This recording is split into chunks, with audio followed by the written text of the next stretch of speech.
अस्सलामु अलैकुम वरहमतुल्लाहि वबरकातुहू। नाज़रीन आदाब, मैं आपका भाई हकीम अब्दुल खां कुल हिंद मजलिस इत्तेहादुल मुस्लिमीन उत्तर प्रदेश का सूबाई रुकन आप तमाम लोग की खिदमत में हाजिर हूँ और उम्मीद करता हूँ कि आप तमाम लोग खैरियत से होंगे। आप तमाम लोगों से अपील करूँगा कि आप तमाम लोग वीडियो को ज़्यादा से ज़्यादा ग्रुप में शेयर करिए, हमारे पेज को लाइक करिए, फॉलो करिए। और मैं अपने तमाम दोस्तों का शुक्रिया अदा करता हूं जो सोशल मीडिया पे हमारी पोस्टों को लाइक और शेयर करते हैं, वीडियो को लाइक और शेयर करते हैं। उन तमाम दोस्तों का दिल की गहराइयों से मैं शुक्रिया अदा करता हूं। और आज हम बात करने जा रहे हैं नामो निहाद सेकुलर जमातों के बारे में। नामो निहाद सेकुलर सियासी जमातों ने मुसलमानों का इस्तेमाल किया, मुसलमानों का इस्तेहसाल किया। 70 सालों से मुसलमान बदहाली की ज़िंदगी गुजार रहा, इसका ज़िम्मेदार कौन है, एक बड़ा सवाल है। आज उत्तर प्रदेश की राजनीति में एक नया इतिहास लिखने के लिए मजलिस इत्तेहादुल मुस्लिमीन पूरी कोशिश कर रही है और अपने संगठन को और अपने ऑर्गेनाइजेशन को मजबूत करने के लिए मजलिस इत्तेहादुल मुस्लिमीन जगह जगह पर कार्यकर्ता सम्मेलन, जगह जगह पर सदस्यता अभियान चलाकर लोगों को जोड़ने की कोशिश कर रही है। क्योंकि हालिया में 6 महीने के बाद उत्तर प्रदेश के अंदर असम्बली इंतखाबात होने हैं, विधानसभा चुनाव होने हैं और जहां पर तमाम राजनीतिक दल समाजवादी, बसपा, कांग्रेस, लोकदल और असपा, आम आदमी पार्टी और तमाम सियासी जमातें अपने अपने संगठन को बढ़ाने के लिए और इलेक्शन लड़ने के लिए पूरी कोशिश कर रही है, वहीं पर मजलिस इत्तेहादुल मुस्लिमीन अपनी जमात को, अपने ऑर्गेनाइजेशन को मजबूत करने के लिए पूरी कोशिश कर रही है। और 2022 में होने वाले विधानसभा चुनाव के लिए यूपी में पूरी ताकत के साथ चुनाव लड़ने का ऐलान कर दिया है। यूपी में जब से चुनाव लड़ने का ऐलान किया है तो समाजवादी और कांग्रेस के लोग बहुत ज़्यादा घबराए हुए हैं और बहुत ज़्यादा परेशान हैं। मैं सोशल मीडिया पे लगातार देख रहा हूँ कि समाजवादी और कांग्रेस के लोग ख़ास तौर से मजलिस इत्तेहादुल मुस्लिमीन के पदाधिकारियों के नाम की फ़ेक आइडियाँ बनाकर तरह तरह की वाहियात पोस्ट कर रहे हैं और वो स्क्रीनशॉट्स सोशल मीडिया पे वायरल कर रहे हैं और बता रहे हैं कि ये लिखा है मजलिस वालों ने। मजलिस वालों को बदनाम करने के लिए, पार्टी के पदाधिकारियों को बदनाम करने के लिए एक घिनौना खेल सोशल मीडिया पे एक षड्यंत्र रचा जा रहा है। और ये साफ जाहिर है कि समाजवादी और कांग्रेस के लोग ओवैसी साहब की बढ़ते हुए राजनीतिक कद से बहुत ज़्यादा परेशान हैं।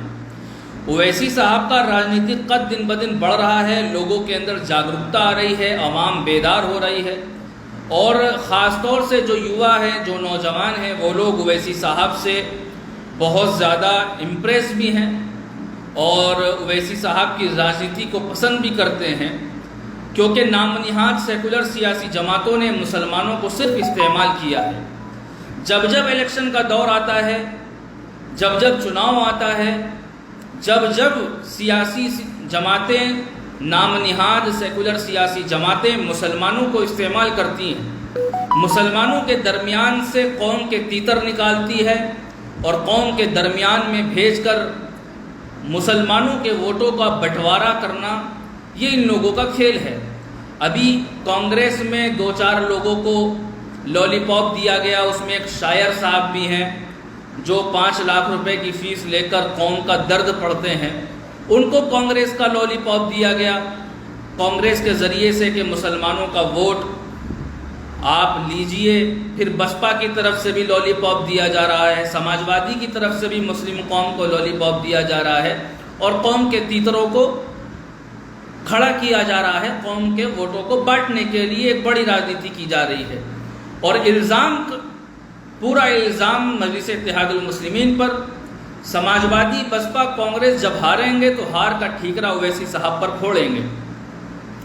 यूपी के अंदर भाजपा को हराने के लिए मजलिस ऐलान कर चुकी है कि हम यकीनन भाजपा को हराना चाहते हैं, तो समाजवादी, बसपा को चाहिए कि वो गठबंधन करे।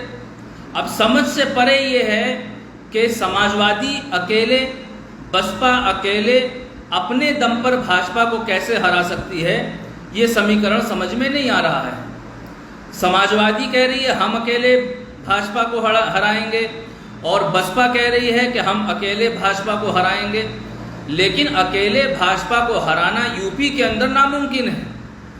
जब तक एक इत्तेहाद कायम नहीं होगा और मजलिस इत्तेहादुल मुस्लिमीन को शामिल नहीं करेंगे, जब तक भाजपा को नहीं हरा सकते।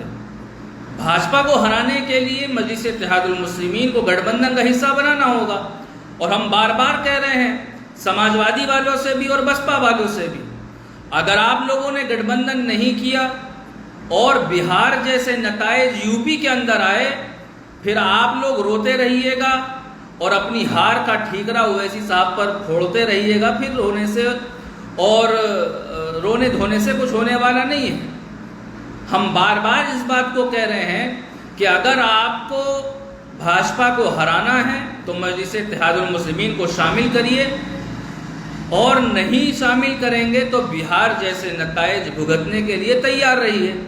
हम लोग पूरी ताकत के साथ चुनाव लड़ने जा रहे हैं और इंशाअल्लाह ताला पूरी कोशिश रहेगी, पूरी ताकत के साथ। हमारे इम्तियाज़ जलील साहब हैं, वारिस पठान साहब हैं, अख्तरुल ईमान साहब हैं, बिहार के और भी विधायक हैं, हैदराबाद की टीम है, दिल्ली की टीम है और कर्नाटक की टीम है।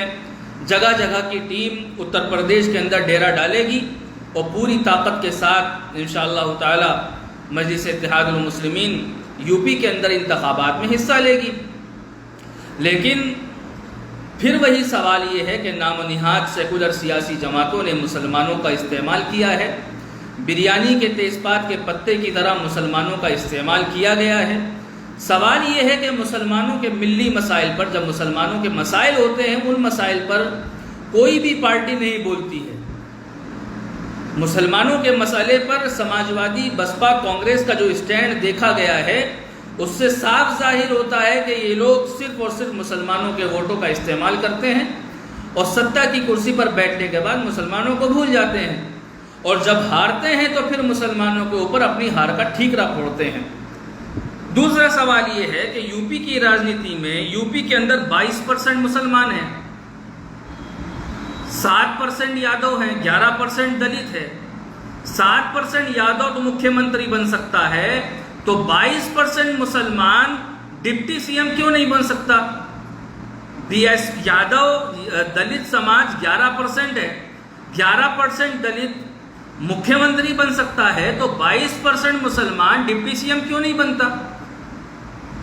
कितनी बार चीफ मिनिस्टर मायावती रही, कितनी बार चीफ मिनिस्टर मुलायम सिंह यादव रहे, अखिलेश यादव भी चीफ मिनिस्टर रहे, लेकिन मुसलमानों को उप मुख्यमंत्री डिप्टी सीएम क्यों नहीं बनाया?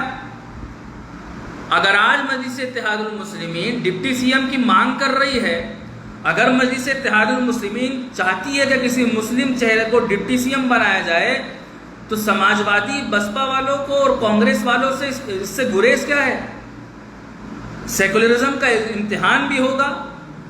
सेकुलरिज्म के नाम पर नामोनिहाद जमातों ने मुसलमानों का सिर्फ इस्तेमाल किया है, और मजलिस इत्तेहादुल मुस्लिमीन कोई सम्मेलन नहीं करेगी। मजलिस इत्तेहादुल मुस्लिमीन ना मुस्लिम सम्मेलन करेगी, ना ब्राह्मण सम्मेलन करेगी। मजलिस इत्तेहादुल मुस्लिमीन वंचित समाज को एक करेगी, वंचित समाज के लिए संघर्ष करेगी, वंचित समाज के लिए एकजुट करेगी। मजलिस इत्तेहादुल मुस्लिमीन की ये कोशिश है कि उत्तर प्रदेश का वंचित समाज मुत्तहिद होकर मजलिस इत्तेहादुल मुस्लिमीन को वोट करे और मजलिस इत्तेहादुल मुस्लिमीन को सपोर्ट करे। जिन लोगों के अभी जो कोरोना काल आया, सेकेंड वे आई, जिसमें लाखों लोग मरे, अब सवाल ये है कि जिन लोगों के परिजनों का, रिश्तेदारों का, भाई का, बहन का, माँ का, बाप का इंतकाल हुआ है, जो लोग इस दुनिया से गए हैं और जिनके जो हालात हुए हैं, उस दौर में आपने देखा कि वेंटिलेटर्स नहीं थे, दवाइयाँ नहीं थी, ऑक्सीजन नहीं थे, हॉस्पिटल नहीं थे, यहाँ तक कि शमशान में जलाने के लिए लकड़ियाँ नहीं थी। गंगा में तैरती हुई लाशें कुत्ते खा रहे थे, जानवर खा रहे थे। क्या वो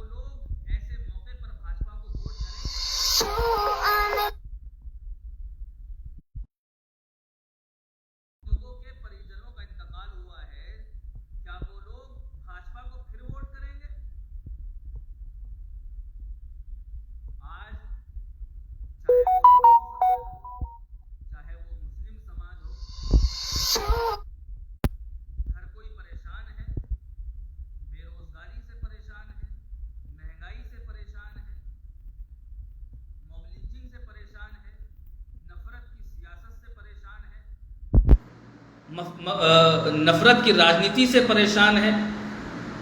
यूपी की आवाम बदलाव चाहती है, यूपी की आवाम सत्ता का बदलाव चाहती है।